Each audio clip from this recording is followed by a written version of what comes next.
guys, so I've been kind of all over the place, and I apologize for that. As I mentioned in my last video,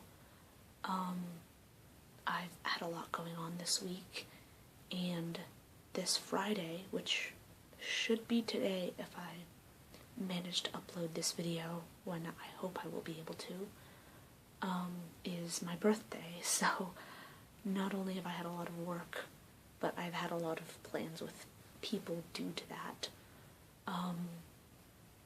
Also, before I do today's video, which will be a couple of poems of mine, I wanted to show you guys this shirt of mine because I really like it, and because it's relevant to the whole Geek Month thing. It's, for those of you Firefly fans, this is the Serenity, and also my nails, which are appropriately like dice.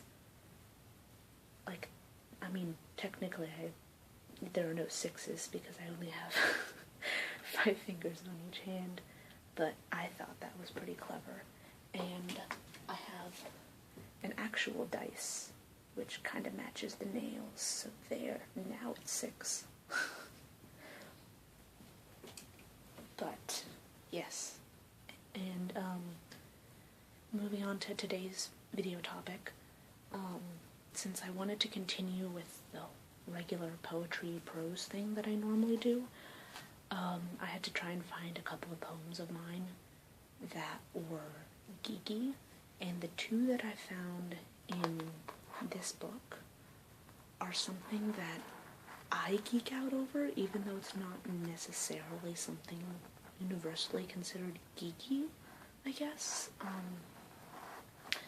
So today's video is going to be on 2 poems that I wrote around the same time, actually, that are about the lives of 2 very different serial killers.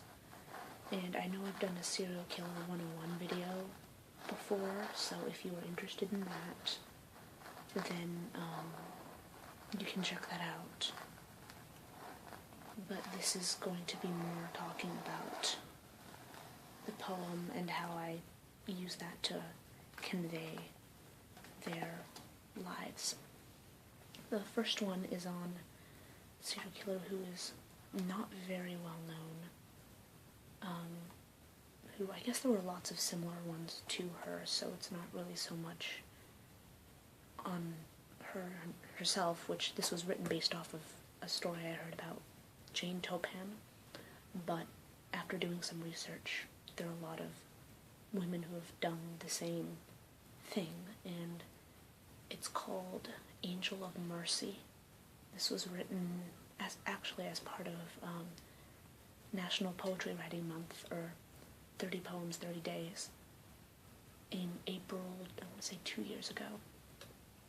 This one is, I think, actually a sonnet, so it'll be a little bit different from my less structured poetry.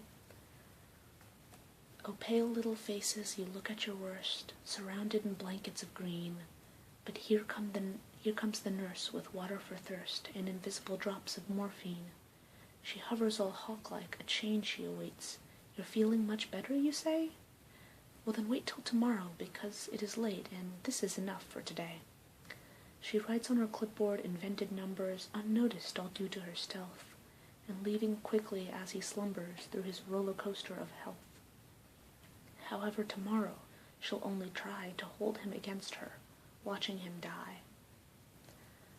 So, I call this Angel of Mercy because this is what they would often call these types of serial killers.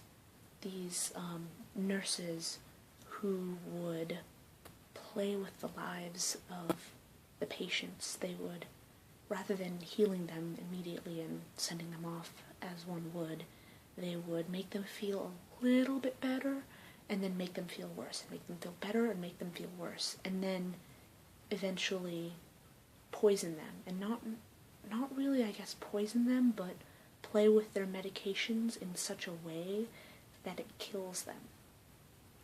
And I don't know too much about the details of that, but, I mean, I guess it would depend on what the patient was in there for, you know.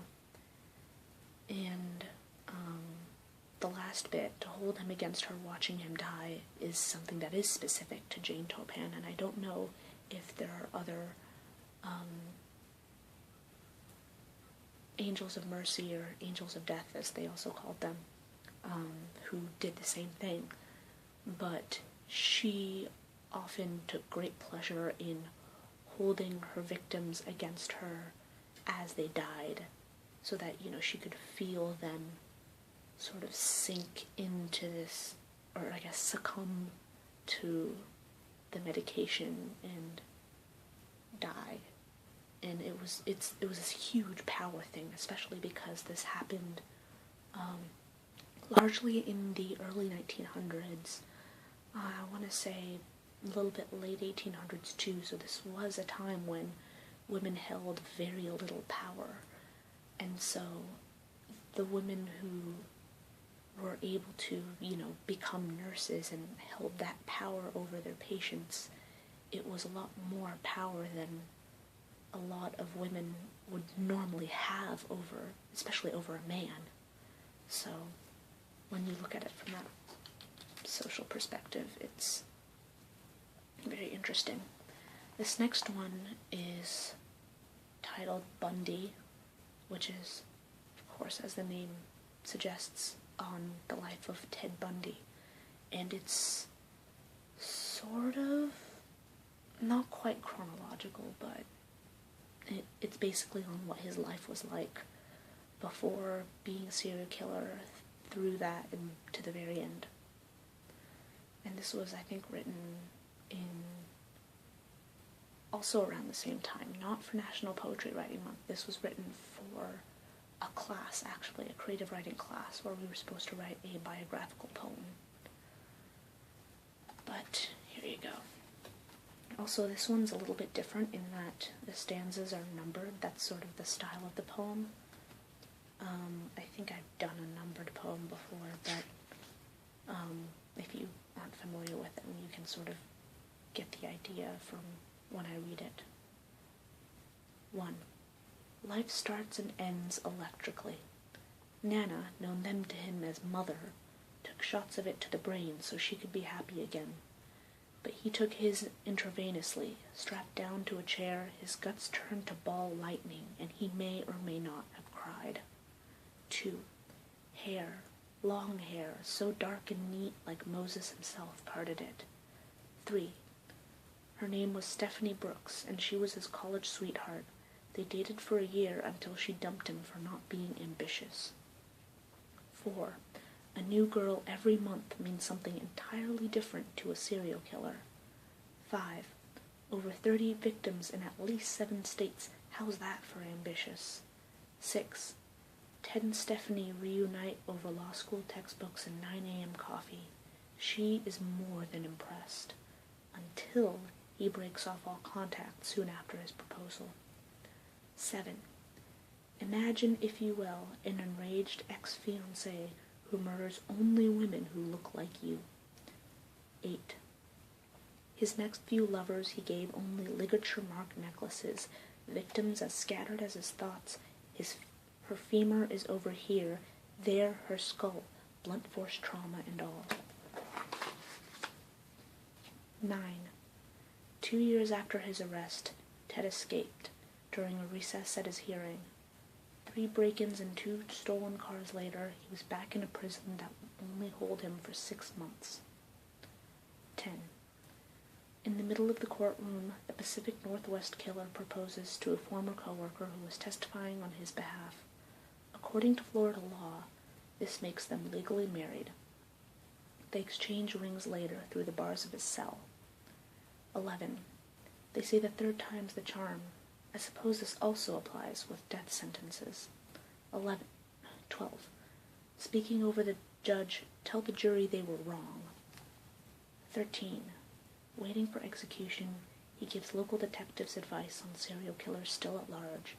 They wouldn't be caught for another 15 years. Meanwhile, the birth of his son. 14. Handcuffs in a stolen Volkswagen.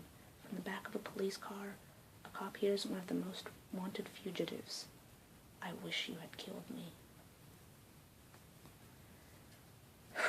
So this one is a lot heavier, and basically the point of this poem was to try and get you to sympathize with him a little bit and see him as more of a person and less of a sociopathic force, like a lot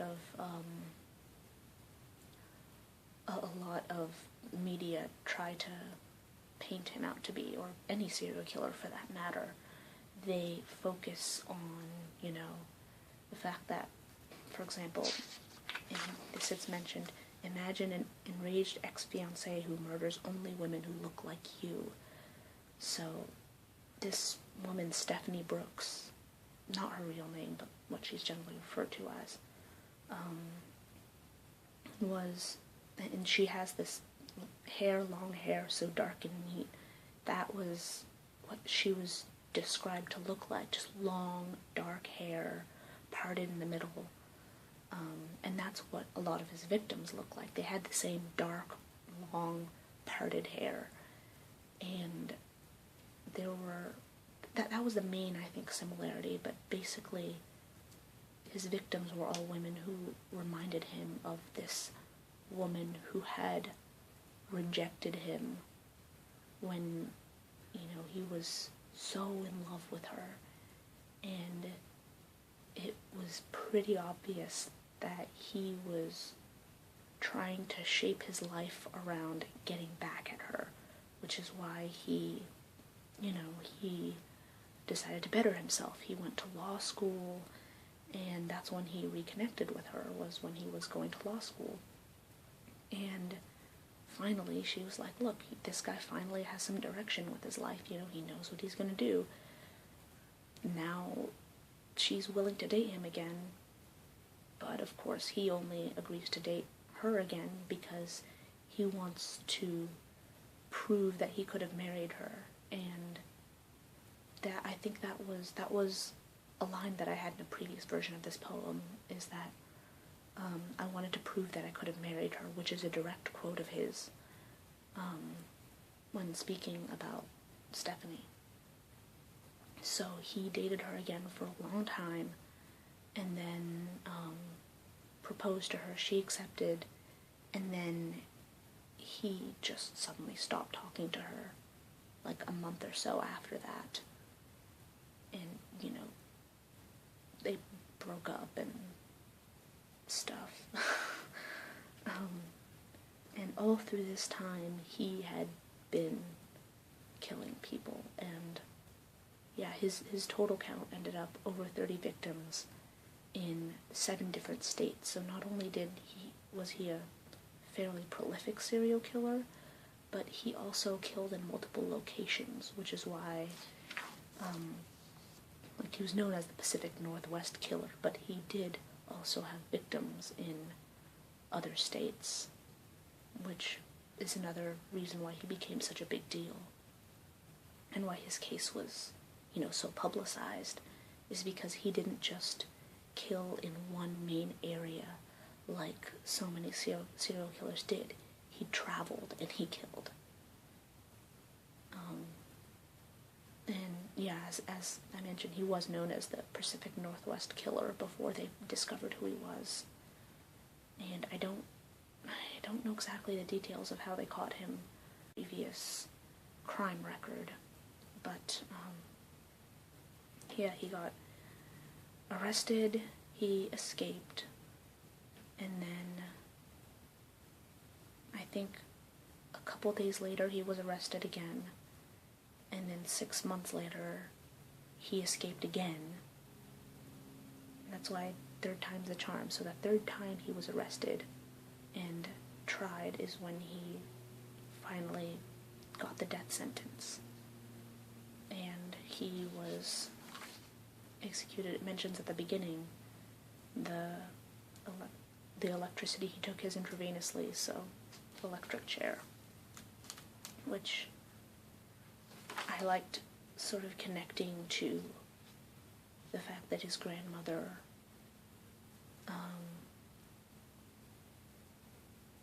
his grandmother had to go through electroshock therapy for her depression. That's another thing that they focus on a lot with Ted Bundy's life, is that history of mental illness in the family means there's something clearly wrong with him. And while he was painted as a sociopath, it seems a lot, if you look at the full story, like he was very emotionally disturbed.